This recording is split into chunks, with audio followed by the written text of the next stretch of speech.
The future of global diets looks a lot like a dinner table where rice, wheat, and corn are still sitting comfortably at the head, but they're dressed a little differently. Whole grain outfits, eco-friendly accessories, and maybe even a sustainability badge pinned to their stalks. As the world's population keeps growing, these three cereals aren't going anywhere. They're simply evolving to meet new expectations. People are getting more health conscious, demanding food that doesn't just fill them up but also keeps their hearts beating longer, their digestion smooth, and their waistlines under control. That means less of the polished, refined versions and more of the hearty whole grains, where the brand, fiber, and nutrients are proudly intact. You could almost imagine rice rolling its eyes as it puts its husk back on like, fine, I'll stop being naked if that's what makes me healthier. Corn, ever the adaptable extrovert, is thrilled about the future because it's constantly finding new gigs. Sure, it will still be tortillas, popcorn, and polenta, but now it's also popping up as corn-based snacks marketed as superfoods, or strutting into plant-based meat alternatives as a hidden ingredient. Corn seems to love the spotlight of modern diets, waving at health-conscious consumers with a grin that says, "Don't worry, I've got antioxidants too. You just didn't notice between the movie theater butter." Wheat, of course, is having a more complicated relationship with the future. On one hand, it's still the backbone of bread, pasta, and pastries. On the other, gluten has become a hot debate topic, with some people treating it like a dietary villain.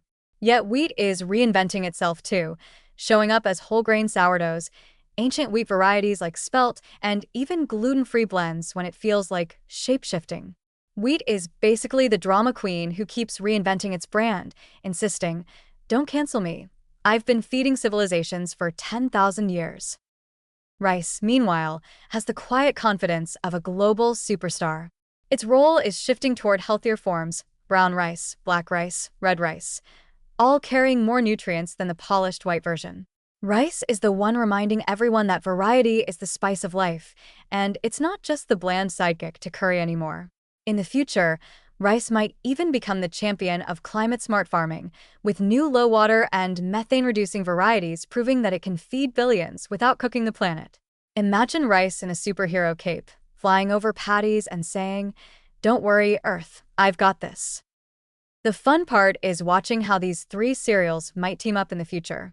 We're already seeing fusion foods like rice flour pasta, corn and wheat tortillas, and multi-grain breads that combine all three.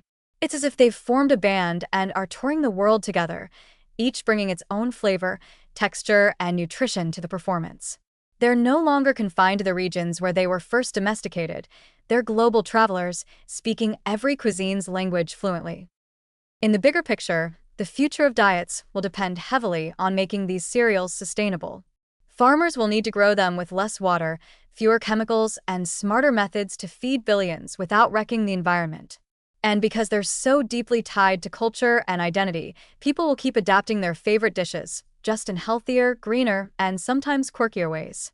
Picture a future where sushi is made with climate-smart rice, spaghetti comes from heritage wheat, and nachos are piled high with organic, drought-resistant corn chips. It's not just survival, it's delicious innovation. So, the future of global diets isn't about abandoning rice, wheat, or corn. It's about giving them new roles, healthier costumes, and eco-friendly upgrades. They'll still be the foundation of humanity's meals, but now they'll also be ambassadors of health and sustainability. And maybe that's the funniest, most inspiring part. After thousands of years of feeding us, these grains are still not tired. They're just getting better at playing the long game.